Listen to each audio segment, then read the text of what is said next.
Bonjour. Donc le titre de la chronique d'aujourd'hui, c'est Crise immobilière, laissez-les crever.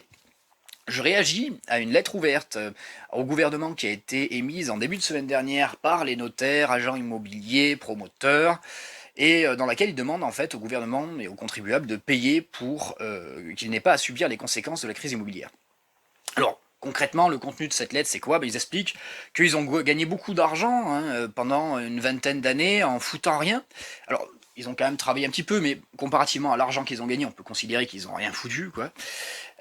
Pendant que le pays était en train de se désindustrialiser, pendant que les jeunes ne trouvaient pas de travail malgré la réalisation de longues et brillantes études, euh, pendant que d'ailleurs le taux d'endettement des jeunes augmentait énormément pour alimenter la bulle immobilière, et donc, eux, pendant ce temps-là, ils avaient la belle vie et ils pouvaient se pavader aux Bahamas avec de belles voitures.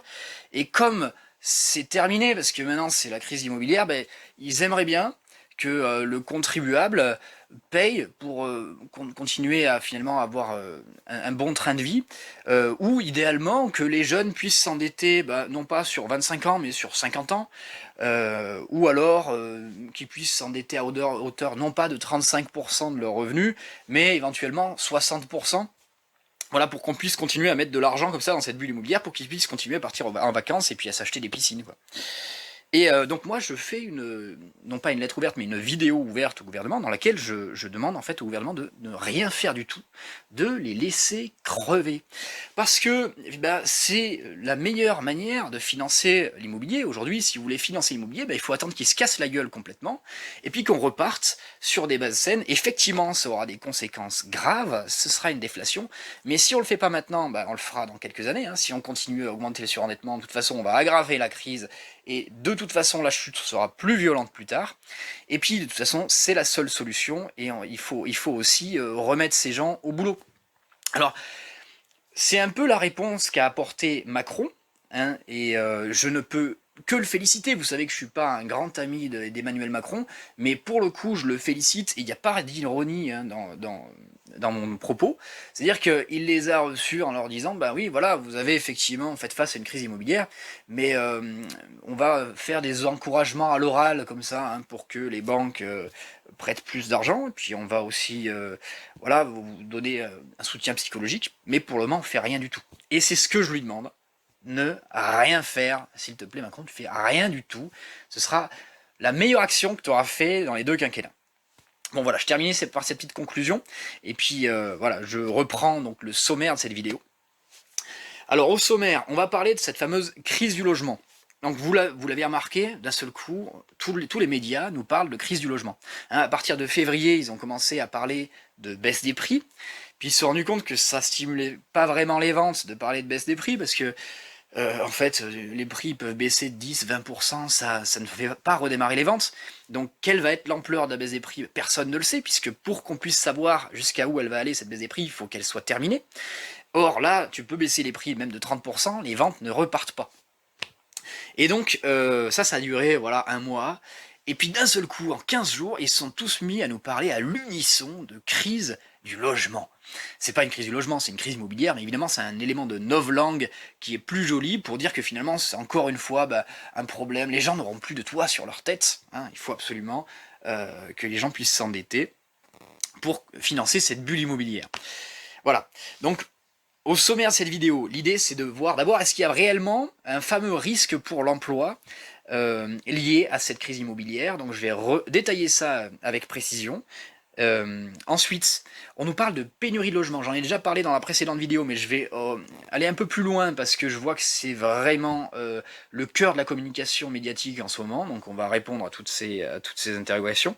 Bon voilà. Et puis il n'est pas inutile de rappeler, avant de commencer, que cette chaîne, malgré le faible nombre d'abonnés, malgré peut-être la qualité graphique, etc., j'ai fourni sans fausse modestie, les meilleures anticipations sur le marché immobilier au cours des 3 dernières années. C'est vrai que j'avais anticipé une crise qui devait, selon moi, commencer l'année dernière, elle commence maintenant, mais pour les mêmes raisons. C'est également les anticipations les plus détaillées et vous pouvez revenir en arrière sur les précédentes vidéos que j'ai fait et vous allez voir que tout est encore complètement d'actualité et vous n'aurez pas un détail plus précis et des anticipations plus exactes. Je dis pas que je suis le seul à avoir anticipé cette crise, mais en tout cas je suis le seul à en avoir parlé ouvertement.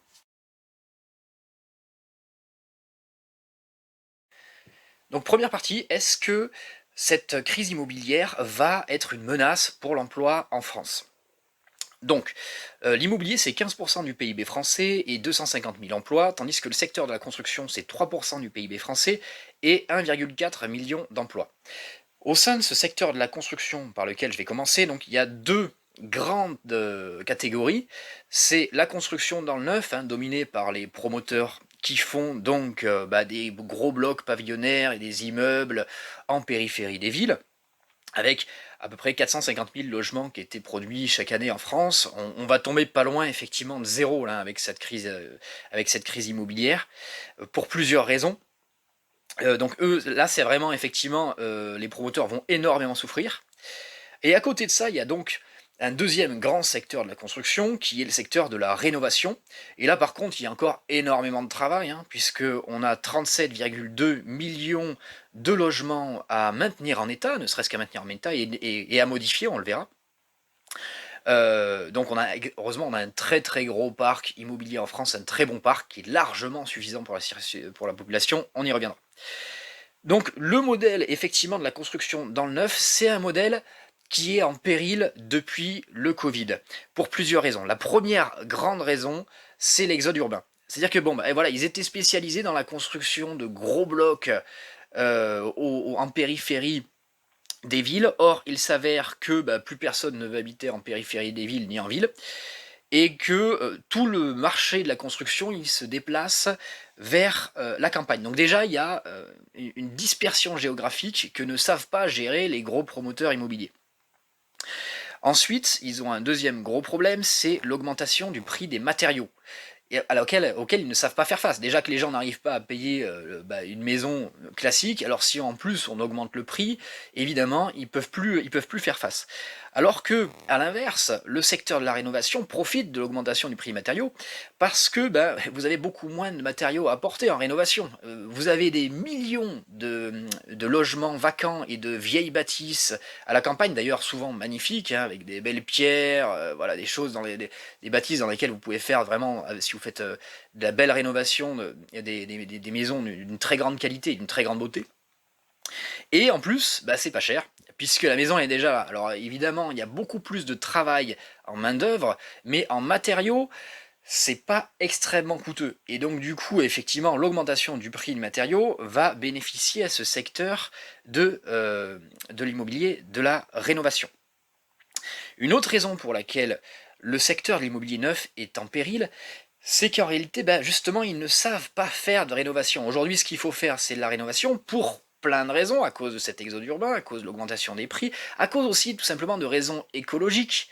C'est-à-dire que au niveau écologique, c'est beaucoup mieux de faire de la rénovation que d'aller reconstruire une grosse bâtisse neuve. Mais c'est un métier qu'ils ne savent pas faire. C'est un métier qui est beaucoup plus compliqué. Hein, généralement, c'est des petites entreprises de galériens qui faisaient ça et qui avaient beaucoup plus de matériel pour s'adapter, beaucoup plus d'expérience. Il faut beaucoup plus d'expérience. Quand vous faites de la construction neuve, c'est pas compliqué. Vous arrivez avec du matériel qui a été calibré par un architecte. Vous posez votre matériel le plus vite possible. Tout est carré, tout est droit. Voilà, y a rien de particulièrement compliqué, simplement la seule chose qui est très compliquée et que peut-être ne saura pas faire quelqu'un qui travaille dans la rénovation, c'est avoir l'organisation et la cadence nécessaire, parce que comme c'est facile, et pour que ce soit rentable, il faut que ça aille très vite. Et donc voilà, il faut être très organisé pour poser rapidement des mètres et des mètres de bâtisse, voilà.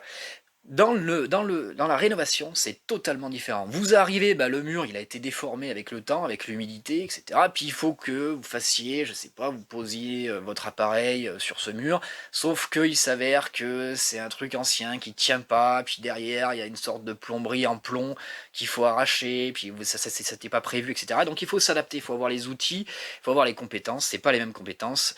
Les promoteurs ne savent pas faire, donc effectivement, ils sont morts sur ce marché. Une autre raison pour laquelle les promoteurs immobiliers sont en grave difficulté, c'est qu'en fait, ils ont des grosses équipes dans lesquelles ils ont énormément de problèmes sociaux. C'est-à-dire que quand vous avez beaucoup de salariés, ben, vous pouvez être sûr que vous avez 30% des salariés qui traînent la patte. Surtout, alors il suffit que vous ayez un chef d'équipe pas très sympa, qui n'arrive pas à motiver les gens, alors là, du coup, les mecs, ils sont au ralenti complet. Alors évidemment, vous pouvez vous dire, ben, il suffit d'essayer de voir, de comparer le travail de l'un par rapport à l'autre, et puis de se dire celui-là, ben, on va le virer parce qu'il est moins performant. Mais en fait, vous pouvez pas faire ça exactement. Parce que dans le bâtiment, vous avez toujours énormément de problèmes. Et donc, vous avez toujours des mecs qui vont s'appuyer sur les problèmes réels pour ne rien foutre. Je vous donne un exemple, il arrive sur son chantier, il y a un petit imprévu, il fallait une pièce qui n'est pas, dont il ne dispose pas aujourd'hui, et s'il n'a pas cette pièce, bah, il ne peut pas avancer sur son chantier.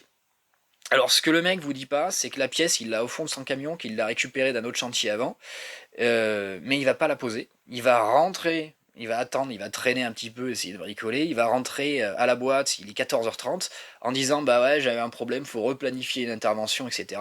Et il a raison, c'est-à-dire c'est pas faux ce qu'il dit. Mais du coup bah, le mec il a rien branlé de la journée, tu vois, alors que il pouvait le faire. Et du coup, bah voilà, il faut replanifier une intervention. Ça fait 280 € de main-d'œuvre perdue, plus le carburant, etc. Et ça, c'est pas très grave pour un gros promoteur parce qu'il a beaucoup de salariés, parce qu'il y a d'autres qui compensent, et parce qu'il gagne de l'argent sur d'autres choses. Il gagne de l'argent, un gros promoteur, sur la négociation des prix des matières premières, en gros. Il gagne aussi de l'argent parce qu'il arrive à obtenir des marchés que les petites entreprises n'arrivent pas à obtenir. Hein. Quand vous avez un gros investisseur auquel vous payez des bons restos, etc., que vous connaissez bien, c'est toujours le même mec qui fait les négociations. Voilà, à la fin, vous arrivez à payer des immeubles, des immeubles, des immeubles, et à toujours être le prestataire de ces constructions, alors qu'une petite entreprise n'a pas sa place. Bon, ben, ils arrivent quand même finalement à rentrer dans leurs frais malgré ces problèmes sociaux. Mais ces problèmes sociaux sont très importants et ils n'existent pas dans les petites entreprises. Parce que les petites entreprises, elles travaillent, généralement c'est un mec qui travaille pour lui, avec deux trois copains. Pourquoi avec des copains? Parce que bah, c'est toujours des bonnes ambiances, parce que ça ne peut marcher que comme ça, parce que s'il n'y a pas une bonne ambiance, le mec se casse en 2 jours, il a retrouvé un travail. Et donc du coup, bah, on est mobilisé, on compte pas forcément les heures quand il faut. Bah, quand on a fait 10 heures en plus et qu'on a envie de se prendre une matinée, on prend une matinée, il n'y a pas de problème. Voilà, il y a plus de souplesse. Et puis, si on rencontre un problème, et ben en fait, on résout le problème. Et on résout le problème dans la matinée, puis après, l'après-midi, on travaille. Parce que si on le fait pas, s'il faut aller chez un fournisseur pour résoudre le problème, on le fait.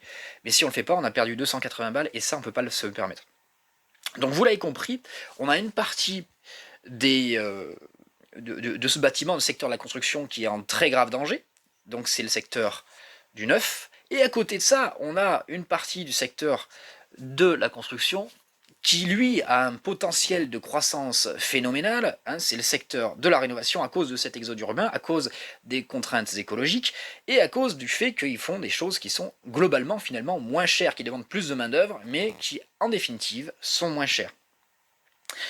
Et donc, bah, ce que j'ai envie de dire, bah, c'est que le modèle du neuf, bah, s'il faut qu'il s'effondre, bah, laissons-le s'effondrer. De toute façon, en plus de ça, si vous voulez, vous avez des cadres supérieurs qui ont fait des grandes écoles dans toutes ces grandes entreprises. Alors, si la seule solution qu'ils ont trouvée, c'est d'aller chouiner auprès de l'État pour avoir des subventions, bah, je suis désolé, mais ce sont des imbéciles. Parce qu'en réalité, il était possible de se réinventer, il était possible de s'adapter à cette situation, et ils l'ont pas fait, donc tant pis pour eux, quoi. Alors évidemment, si les promoteurs font faillite, il y a beaucoup de gens qui vont se retrouver au chômage. Et comme c'est des gens qui savent très bien qu'ils vont retrouver un travail très facilement, il est fort probable qu'ils profitent un maximum de leur droit de chômage. Mais après, ils vont se reconvertir, et probablement en grande partie vers ces métiers de la rénovation, dans lesquels ils seront très bien accueillis, et ils seront formés, et voilà, très bien intégrés. Il y a une autre masse salariale qui va intégrer ces métiers de la rénovation qui vont demander beaucoup de salariés. C'est tous les gens qui sont en reconversion professionnelle, qui ont fait des études mais qui ne sont pas satisfaits de leur situation et qui veulent travailler dans le bâtiment. Moi, à titre personnel, je préfère recruter des gens comme ça, qui seront peut-être plus coûteux en formation, mais je sais quand même qu'ils vont apprendre vite. Et puis, je sais qu'ils vont se comporter correctement avec les gens avec qui je travaille, avec les clients. Et puis voilà, c'est des gens qui seront quand même peut-être plus agréables à vivre. Donc voilà, c'est des gens qui ont clairement des perspectives dans le bâtiment. Bon, un autre élément, c'est qu'on va avoir moins de concurrence des salariés venus des pays de l'Est et des entreprises venues des pays de l'Est. Alors vous allez me dire, c'est des gens qui travaillent pour vraiment pas cher en France, donc même s'il y a une crise économique, même s'il y a une crise immobilière, c'est pas grave, ils viendront quand même, parce que pour eux, ça fait pas une grande différence. Ben, c'est pas totalement vrai. C'est vrai qu'ils travaillent pour moins cher, mais c'est pas les mêmes qualités aussi qui sont produites. C'est pas qu'ils savent pas faire de la qualité, mais bon, c'est pas les mêmes devis. Le devis est moins cher, donc la qualité est moins bonne à la fin. En plus de ça, c'est des entreprises qui n'ont pas vocation à rester 35 ans en France, donc bon, leur réputation, ils s'en foutent un petit peu. Et il y a une grosse partie qui est au black, parce qu'ils sont moins soumis aux contrôles fiscaux. L'entreprise, elle est en Bosnie, là, comment tu vas contrôler ça? Donc du coup, quand c'est au black, il n'y a pas d'assurance, il y a moins de suivi derrière, il y a moins de qualité. Donc voilà, c'est moins cher, mais c'est pas le même travail. Et puis c'est quand même des gens qui roulent en Porsche Cayenne en France, hein. Donc voilà, moins cher d'accord, mais s'il n'y a pas de pognon à se faire, ils viendront pas, hein. Tu vois, c'est un peu moins cher, mais pas tant que ça. On peut imaginer qu'il va se passer à peu près la même chose qu'avec le Brexit en Angleterre. Avant même finalement qu'il y ait une signature du Brexit et qu'il y ait des conséquences concrètes, il y a beaucoup de gens qui venaient des pays de l'Est et qui bossaient en Angleterre qui ne sont plus venus parce qu'ils se sont dit voilà, ça sent pas bon, il n'y a pas de bonne perspective, je vais changer de pays. Et comme c'est des gens qui sont mobiles et qui sont assez malins, ils ont changé de pays, ils ont très bien réussi. Ça a fait baisser temporairement le chômage en Angleterre. Alors je dis pas que le Brexit est forcément quelque chose d'hyper favorable pour l'Angleterre, j'en sais rien. Je pense que oui, à long terme. Mais en tout cas, ça a été l'une des conséquences du Brexit. Donc on peut imaginer qu'il va se passer la même chose en France. Et puis, enfin, j'ai envie de dire, de toute façon, menace pour l'emploi ou pas, on nous dit qu'on est en pénurie de main-d'œuvre partout et que c'est le plein emploi. Alors, bah, si c'est le plein emploi, alors en réalité, c'est le plein emploi parce que les gens veulent plus bosser. Hein, les gens ne veulent plus bosser en tout cas dans les mêmes conditions qu'avant. J'en ai déjà parlé dans une vidéo qui s'appelle La chute de l'empire des boomers, hein, que je vous invite à voir. Et puis aussi, on a eu tout simplement un départ à la retraite du papy boom. Donc bon, voilà, plein emploi, oui, c'est vite dit. Mais en tout cas, ce qui est sûr, c'est qu'il y a beaucoup de secteurs qui manquent de masse salariale. Et alors, vous pouvez être certain que les gens qui viennent du bâtiment, ils vont être très efficaces dans ces secteurs-là. Parce que c'est des gens, malgré tout, qui savent travailler avec la réalité. C'est pas des mecs qui envoient des mails ou qui organisent des réunions pour faire des brainstorming pour gagner 3% de rentabilité sur une production totalement inutile et un bullshit job, tu vois. C'est pas des gens qui savent juste mettre un beau costard et aller faire de la présentation pour vendre un produit à la con à une entreprise qui n'en a pas besoin, mais qui, parce qu'il y a des conditions réglementaires, est obligé de l'acheter. C'est pas ça. C'est des gens qui bossent avec la réalité, avec les contraintes de la réalité, et qui savent travailler. Et donc, si on leur dit demain qu'il ne faut plus faire du bâtiment, mais il faut faire des missiles pour les vendre à l'Ukraine, eh ben ils vont faire des missiles, hein, ils vont prendre ils ont leurs outils, et tu vas leur donner, tu vas leur expliquer comment on fait le missile, en 20 minutes ils ont compris, alors que tu prends un mec qui travaille dans les bureaux, bah, il faut lui expliquer pendant 10 jours. Quoi. Voilà, donc il ne faut pas du tout s'inquiéter pour ces gens qui viennent du bâtiment, ne t'inquiète pas du tout, ils vont retrouver un travail mais sans problème, et ils vont même exploser la rentabilité de certains secteurs finalement, dans lesquels les gens enfilent des perles, et parce que eux ils savent bosser, ils savent que quand même il faut produire, et ils savent s'adapter à la réalité.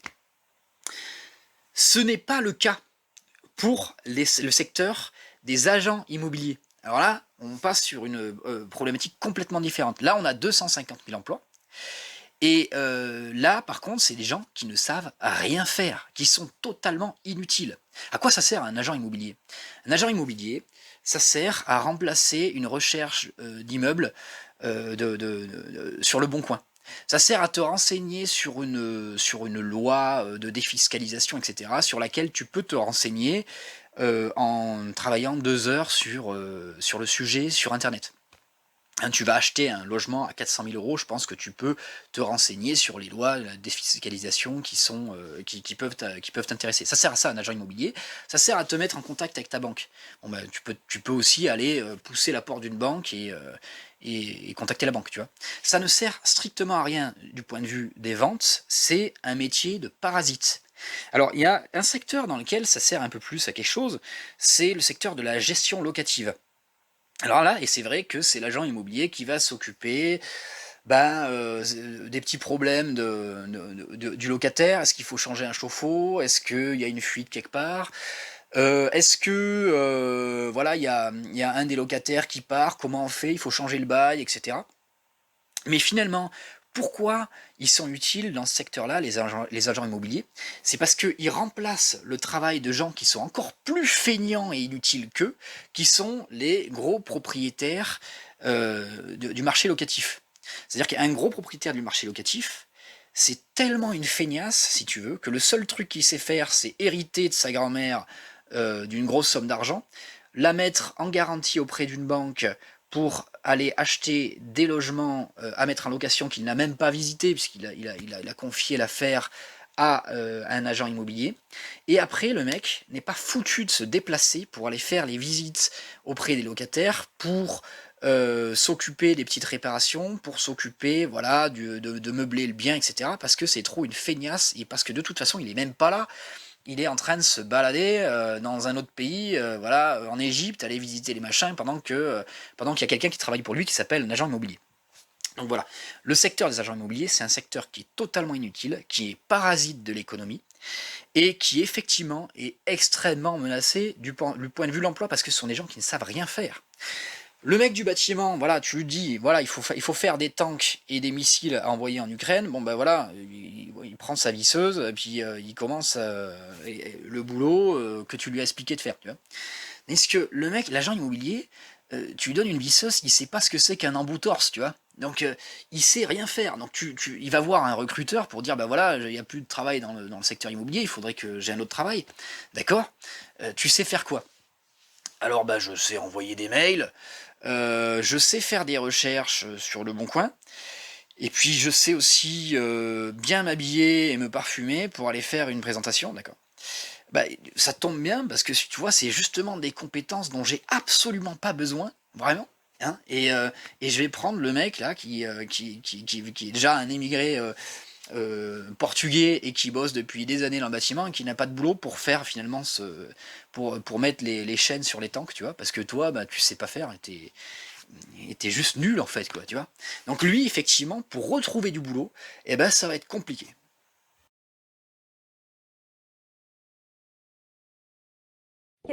Qu'est-ce qu'on entend par crise du logement?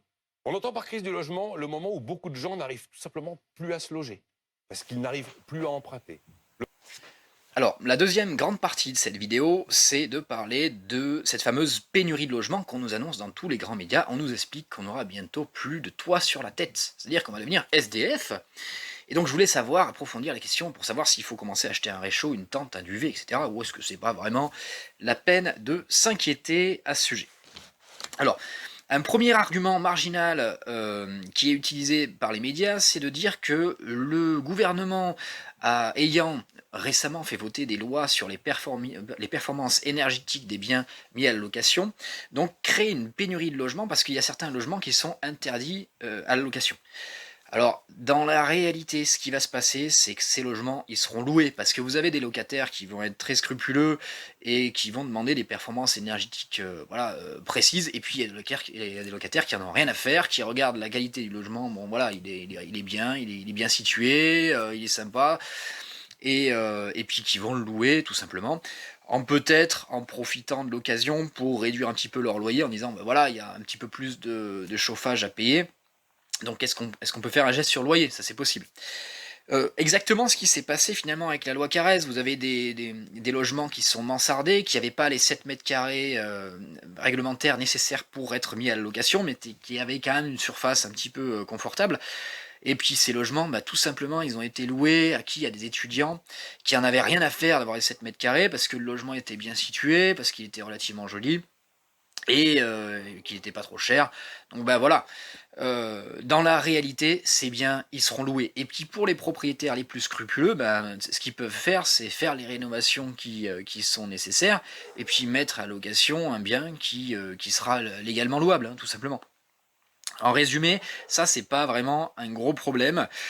L'argument numéro 1 qu'on peut utiliser, hein, pour dire qu'il n'y aura jamais de pénurie de logement, en tout cas pas dans les années qui suivent, c'est tout simplement la qualité du parc immobilier français. J'en ai déjà parlé dans la précédente vidéo que j'ai fait sur le sujet, donc je rappelle rapidement les chiffres. On a 37,2 millions de logements disponibles.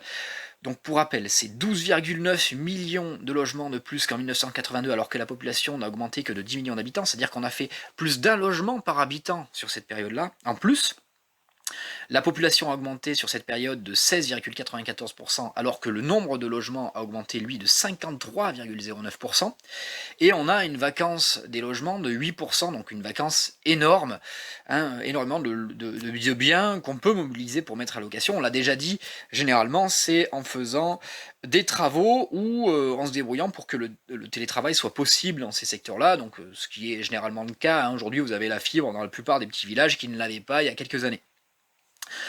C'est vrai qu'on a un changement d'usage et on a besoin de plus de logements qu'avant, puisqu'on a plus de familles monoparentales, on a plus d'étudiants, on a plus de vieux isolés, mais on reviendra sur ce changement d'usage, hein. Juste, je traite un autre argument avant, c'est qu'on nous dit que le blocage des ventes immobilières mène à une augmentation des loyers parce qu'on a plus de demandes locatives, hein. Les gens restent plus longtemps en location, vu qu'ils ne peuvent pas acheter finalement un bien pour s'installer. Alors, ça c'est vrai, mais c'est un élément qui est ultra temporaire. Pourquoi? Parce que dès 2024, vous allez voir énormément de biens arriver nouvellement sur le marché locatif. Tout simplement parce que les gens qui n'ont pas réussi à vendre le bien qu'ils essayaient de vendre 400 000 balles, ils vont comprendre au bout d'un moment qu'ils ne peuvent pas le vendre 400 000 balles. Et comme ils ne veulent pas baisser le prix, pour pas perdre d'argent, ils vont le mettre à la location. Parce qu'en attendant, il faut qu'ils payent la taxe foncière, il va falloir payer d'ailleurs énormément de nouvelles taxes, hein. Vous avez remarqué que le gouvernement demande maintenant qu'on déclare aux impôts le détail des biens immobiliers. Et ça, c'est pas pour rien, c'est pour mener à une augmentation très forte de la taxe foncière pour certains biens. Pourquoi? Parce que le gouvernement a besoin d'argent, parce qu'il ne peut plus taxer les automobilistes, parce qu'il ne peut plus taxer le travail, et que donc il reste plus qu'une seule chose à taxer, c'est la propriété. Donc voilà, c'est bien, ils vont finir sur le marché locatif, vous pouvez en être sûr, s'ils ne finissent pas en baisse des prix et donc finalement en vente. Alors, un autre élément très important, c'est qu'on n'a pas qu'une crise immobilière sur le marché résidentiel, on a aussi une crise immobilière sur le marché du bureau, sur le marché de l'immobilier hôtelier et sur le marché de l'immobilier commercial, en particulier en centre-ville. Donc c'est bien, ça va prendre du temps, on le sait très bien, ça va prendre du temps. Mais ils vont être convertis en biens résidentiels, en particulier pour le marché locatif. C'est déjà le cas, hein. Moi j'ai déjà des chantiers sur lesquels on demande de transformer des bureaux en immobilier pour des étudiants. Mais évidemment, ça prend du temps parce qu'il faut faire des travaux. Donc, globalement, même si on a temporairement une réduction de l'offre locative, vous allez voir que dès 2024, on va avoir un afflux important de biens sur le marché locatif et donc, à moyen terme, une baisse du prix des loyers. D'autant qu'il y a aussi une réduction de la solvabilité des ménages. Et donc de toute façon, les ménages, ils préfèrent se tasser, mais ils vont pas changer de logement pour un logement plus grand quand il y a un enfant qui naît, parce qu'ils peuvent pas payer le loyer. Donc tout simplement, il n'y a plus de solvabilité pour payer des loyers élevés, donc les loyers vont baisser, tout simplement. Bonjour, vous allez bien? 9 mois déjà que Logan Haddad enchaîne les visites. À 29 ans, ce directeur marketing en CDI cherche désespérément un studio à louer. Peut-être celui-ci. Et voici l'appartement. Comme indiqué, il fait une surface totale de 27 mètres carrés. Devenir locataire n'était pas son plan de départ en quittant le nid familial, mais voilà, aucune banque n'a accepté ses demandes de prêt. En fait, mon projet de base, c'était d'acheter. Je voulais vraiment avoir un appartement à moi, etc. Maintenant, aujourd'hui, c'est vrai que c'est pas évident. La hausse des taux d'intérêt, c'est un peu compliqué aussi. Donc après, voilà, on en a discuté avec M. Haroche. C'est vrai qu'on hésitait. Et moi, aujourd'hui, j'avais pas trop le choix. C'était location. Et il est loin d'être le seul. La difficulté d'accès au crédit rend la concurrence encore plus rude pour louer notamment de petites surfaces. Alors les loyers s'envolent. 900 € ici pour 27 mètres carrés. Là, je me suis amusé à vous mettre un petit reportage sur Karim qui n'arrive pas à acheter un logement malgré qu'il a 29 ans et un bon travail, et donc qui va devoir rester locataire. Alors Karim, je le connais par cœur, hein, c'est un frère, bon je le connais pas personnellement, mais je le connais quand même par cœur. S'il a 29 ans et qu'il cherche à acheter un logement, c'est parce que ça fait 10 ans qu'il vit encore chez sa mère et qu'il économise de l'argent pour acheter un bien immobilier et devenir propriétaire. Alors, qu'est-ce qui va se passer si Karim n'arrive pas à acheter un logement cette année? Eh ben, il va y avoir un changement d'usage. C'est-à-dire qu'au lieu de quitter la maison à 29 ans, ben, il va la quitter à 30. C'est-à-dire qu'il va rester un an de plus chez sa mère. Voilà, donc le marché de l'immobilier, il est souple. Il peut y avoir des changements d'usage, effectivement, en fonction de la situation. Et alors, quelques exemples de changements d'usage qu'il peut y avoir si vraiment il y avait une tension sur le marché, ce qui n'est pas le cas, hein, mais on peut imaginer le cas. Alors, par exemple, les étudiants qui vivent seuls dans un logement, qu'est-ce qu'ils vont faire? Ils vont se mettre en colocation si c'est trop cher, tout simplement. En ce qui concerne les vieux qui sont isolés, c'est vrai qu'il y a beaucoup plus de vieux qui sont isolés avant, hein, qui vivent dans une maison de 120 mètres carrés, qui est vide, et qui en plus ont une réduction de leur retraite. Qu'est-ce qui va se passer si les conditions économiques se durcissent? Tout simplement, ils vont mobiliser une petite partie de leur maison qu'ils vont louer à un étudiant, quitte à éventuellement à faire des légers travaux d'adaptation. Et ça peut être même d'ailleurs un sujet qui est doublement efficace sur le plan social, puisque ça pourrait être financé non seulement par les offices HLM qui cherchent une nouvelle offre, hein, ça fait une augmentation de l'offre, on paye un petit peu des travaux pour adapter un tout petit peu le logement, et puis ça peut aussi être financé par la Sécu, qui peut voir d'un bon oeil le fait qu'il y ait finalement un locataire chez cette personne âgée, qui finalement a des visites de temps en temps, qui peut demander un petit coup de main pour faire les courses, un petit coup de main pour le ménage, pour du bricolage, en échange de loyers qui restent modérés. Donc en tout cas, ce qu'il faut retenir, c'est qu'effectivement, comme il y a eu un changement d'usage entre 1982 et maintenant, il peut y avoir un changement d'usage complètement à l'envers, et puis des gens qui se décident finalement que la vie en communauté, c'est pas si mal, que l'individualisme qui a été inventé par les générations qui nous ont précédés, c'est pas forcément une super bonne idée, et puis sur le plan économique, c'est pas hyper tenable, et qu'on peut revenir à un usage plus collectif des logements. Enfin, il y a un autre changement d'usage sur lequel j'ai pas forcément envie de m'étendre, parce que c'est à la fois un problème et une solution, mais je suis obligé de l'aborder parce qu'on en parle beaucoup, c'est le Airbnb. Alors c'est vrai que dans les zones touristiques et côtières tendues, le Airbnb est considéré comme un scandale parce que finalement les gens parfois préfèrent louer les biens pendant 2 mois à l'année en Airbnb. C'est plus rentable que de les louer pendant toute l'année à un locataire longue durée. Et donc c'est un très gros problème parce que ça augmente la vacance des logements. Donc ça, je veux bien admettre qu'effectivement ce soit un problème et qu'il faille trouver une solution. Est-ce qu'il faut taxer les logements qui ne sont pas loués? Est-ce qu'il faut s'assurer que le Airbnb puisse être loué au moins une partie de l'année en hiver? J'en sais rien. Mais effectivement, c'est un souci. Ceci dit, il ne faut pas oublier que le Airbnb a également contribué à l'augmentation de l'offre de logement. Parce que y a des gens qui ont converti un sous-sol en Airbnb, qui ont converti une cabane de jardin en faisant quelques petits travaux en Airbnb. Alors c'est vrai que c'est pas pour de la location longue durée, c'est pas vraiment pour de l'habitation, c'est pour des vacances. Mais d'un autre côté, il faut pas oublier que avant le Airbnb, les pauvres partaient en vacances en camping, en tente, donc c'était une galère pas possible. quand ils arrivaient à partir, parce que parfois, tout simplement, suffisait d'avoir des enfants un peu en bas âge, c'était un peu trop compliqué, les gens ne partaient pas en vacances, ils n'avaient pas le budget pour partir en vacances.